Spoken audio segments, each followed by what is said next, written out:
For those of you watching on YouTube, you may notice things are different.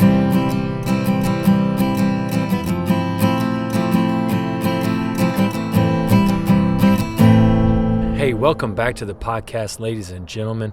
Man, I hope wherever you are, whatever time of day it is, that you are having a phenomenal day. Phenomenal day. It's a great day. I hope you're waking up every morning telling yourself that it is a phenomenal day, because it is. Every day that we get up to be alive, man, it's a great day. For those of you watching on YouTube, you may notice things are different. I am trying just a different setup. Honestly, I wanted more green stuff in the background, more of the garden, but it's winter, so the green stuff is kind of nominal. If you're listening to this on iTunes, this part of the topic is superfluous, and that's okay. Man, it is a great day. It's been an interesting weekend. My wife and I are working through some things that I'm going to talk about later in the podcast. It's all good stuff. It's all great stuff. Nothing scary or weird.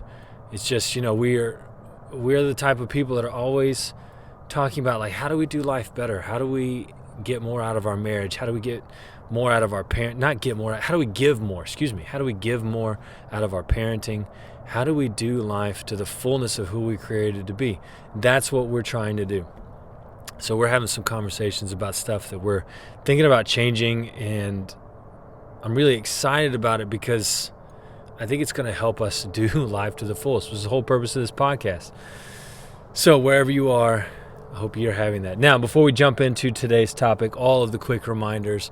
If you're listening to this on iTunes, man, leave us a rating and review. The thing I hear on a lot of podcasts right now is people specifically asking for 5-star reviews. And basically what all of the podcasters are doing, what I'm trying to do, is we're trying to grow the platform that we have. We're trying to increase the reach of our positive impact, and the only way to do that is by ratings and reviews and comments and likes and notifications and subscriptions. Basically, we're playing the big tech game, and I get it, and I'm frustrated by it, and I wish we didn't have to do that. But if we're going to increase positivity in the world, if we're going to make a difference in the world and do things better, to some degree we have to play the game. All that said, please subscribe to the podcast. Whatever platform you're on, YouTube, iTunes, Spotify, all the things. You can now, this is the crazy part for me to even say out loud, you can follow along with us on TikTok. Yes, I did that.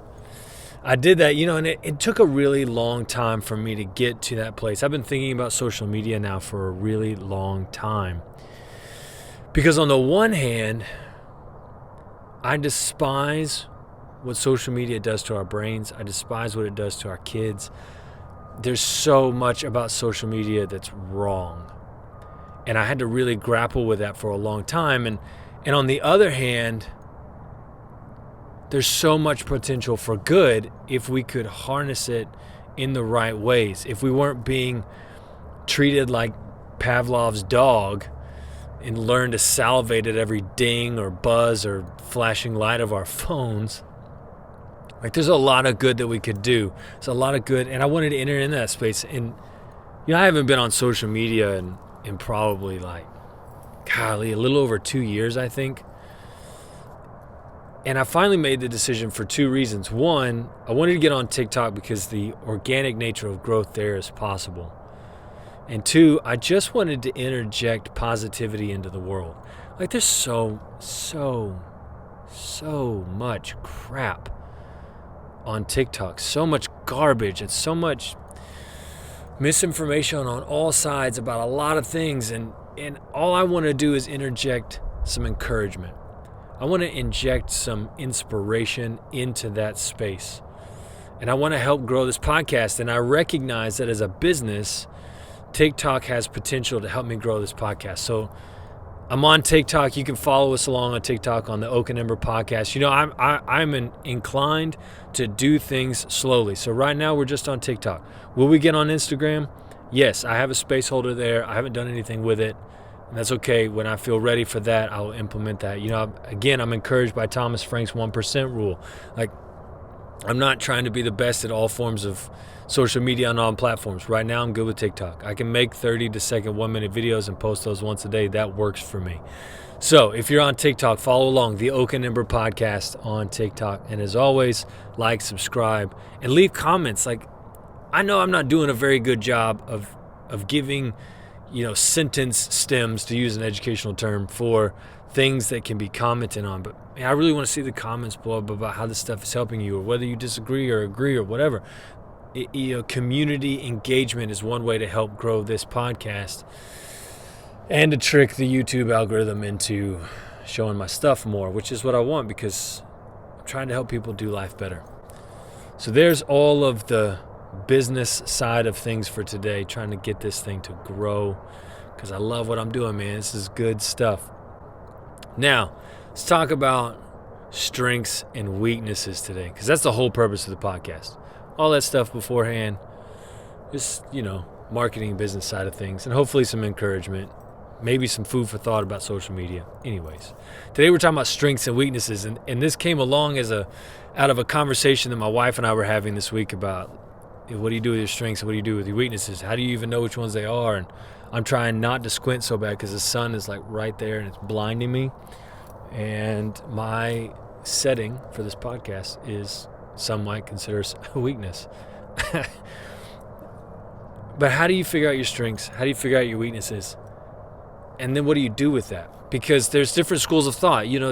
There's one school of thought that would suggest that you need to train a lot of time on your weaknesses. You need to spend a lot of time growing your weaknesses so that they don't become weaknesses. And, you spend just enough time on your strengths to maintain so that they stay strengths. And I understand. I get that side. There's another side that says, you pour your hours into the things that you're strong at, and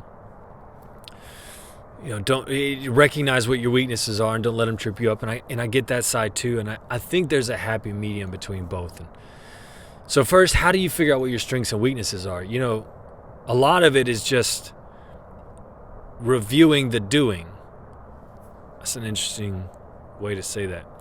You have to examine the stuff you're doing, right? Which means you got to be out there doing stuff. Like, you got to go out there and do things and then look at what you did. And a lot of what I'm talking about today came from my time in triathlon. I spent 3 years after I'd reached about 230 pounds of squishy. It's really unhealthy. And I don't mean to belittle or make little of people that have, bigger bodies or weight or whatever. That's not my goal.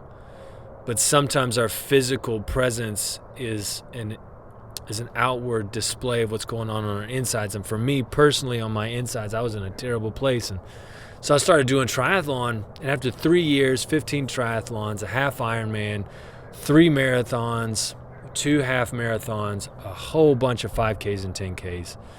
Basically, for 3 years, I just got uber fit in the endurance side of things. And so a lot of what I'm talking today comes from that metaphor, and I want to use triathlon as a metaphor. And, in the beginning I wasn't good at anything, because I couldn't even run for 2 minutes without being, which was sad because I grew up running. Like, I grew up in high school doing the athlete thing, and then I got to a point where I couldn't even run for 2 minutes. Like, it's still heartbreaking a little bit. But my point is, I started doing stuff. And that's where you have to start with your strengths and weaknesses. You got to just start doing. Like, you're never going to figure out what your strengths are as a person sitting watching Netflix. Like, there's a place for that. There's a time for that. I get it. We can't be, not everybody can be hyperactive for 18 hours a day, 17 hours a day. But you got to get up and you got to start doing stuff. Like, what are things that interest you? It doesn't have to be work related. Like, get a hobby. This is one of the things that when I'm coaching people, I talk about a lot. Like, go get a hobby, because when you get a hobby, you start doing things. And when you start doing things, you start figuring out a little bit more about yourself. When you start examining what it is that you like and you don't like. So you got to start doing things. And, this podcast is a great example. As I have continued to produce this content, I've noticed the things that I find to be strengths and the things that I find to be weaknesses. For example, I think one of the great indicators of your strengths are things that you can do in the flow state, or at least things you can do without thinking too much about it. Like when it comes to talking, I don't think a whole lot about how I'm going to talk or what I'm going to say. Like there's a time for that, and I do some examination. I'm trying to grow and get better. But at the same time, like I could sit here and talk all day. The only thing that makes these podcasts 30 minutes is, one, I'm trying not to blow up the YouTube algorithm, and two, my camera only holds 30 minutes at a time. So I've got to limit myself, right? But I could talk all day, and I can come up with things on the fly. Like my brain, just the way it was wired, I can talk and extrapolate and externally process and get things out, and I don't have to think a whole lot about it. Like there's not a critic in the back of my mind examining as I'm talking. On the flip side, planning for this stuff is really hard for me. And if I look at those two ways of examining strengths and weaknesses, I could pour all my energy into planning. And I've tried that a few times. I've been super detailed, lots of show notes, lots of things, lots of stuff that we're going to do. And that felt overly limiting to me. I actually kind of froze up in some of those early episodes because I'm trying so hard to follow the rule of my agenda or my show notes or schedule or whatever, my planning.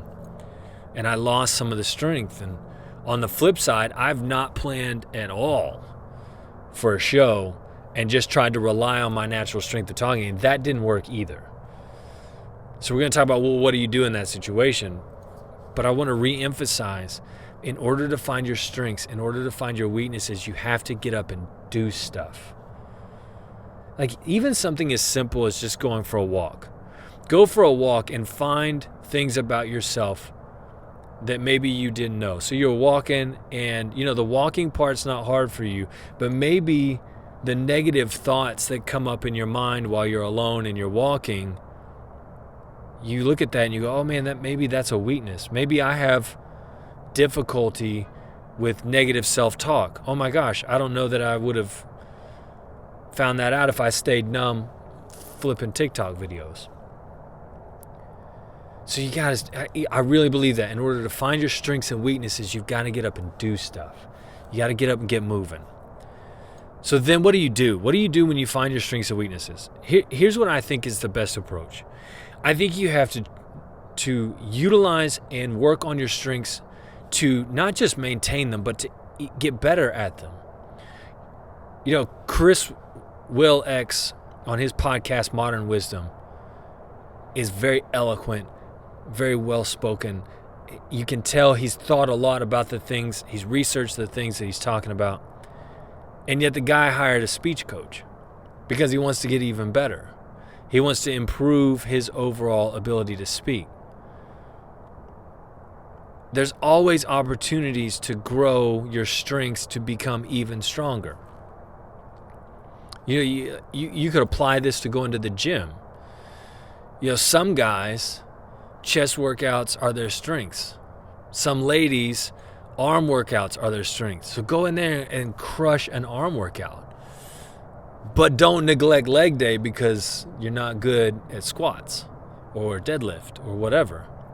So you have to cultivate your strengths so that they don't just maintain, but they actually continue to improve. They're on a continual growth cycle. And then your weaknesses, you have to train your weaknesses so that they don't become hindrances.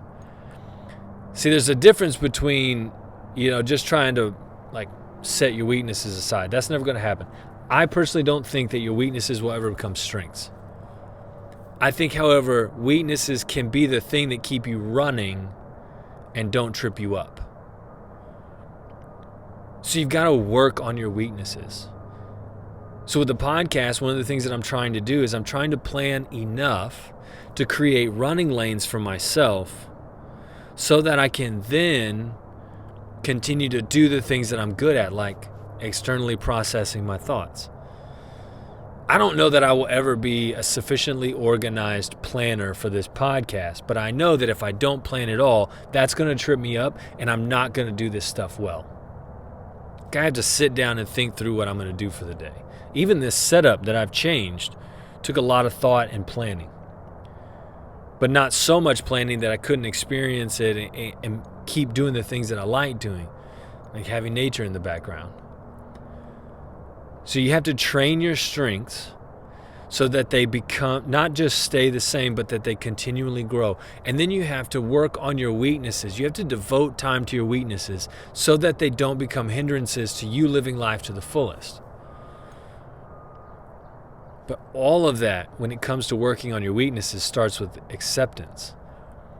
You have to accept the reality that there are things about you that are weaknesses. And I think there's some things about our culture, our consumeristic American Western culture, that want us to ignore our weaknesses or pretend they're strengths or pretend that they're not there at all. And I don't think that works. It's just not a good way to live because, one, the ego is driving. Like for a lot of us, myself included, like the ego takes over and we're like, no, I don't have any weaknesses. I'm good. I'm strong. Whatever. But that's not healthy living. Like you can't live that way. So what is it in you that is a weakness? You don't have to beat yourself up about it. You don't have to knock yourself down about it. You don't have to keelhaul. Wow, man, how do you say that? Keelhaul? Where they drag you underneath the boat. Anyways, you don't have to do that to yourself. You don't have to do that to yourself to admit you have a weakness. You just have to say, hey, these are the areas where I'm not very good. In watercolor painting, I know I've got a slew of weaknesses. So I play to my strengths while trying to cultivate my weaknesses to prevent them from becoming hindrances. I don't want to be hindered by my weaknesses, but I'm also not going to invest time and energy in order to try and change my weakness into a strength.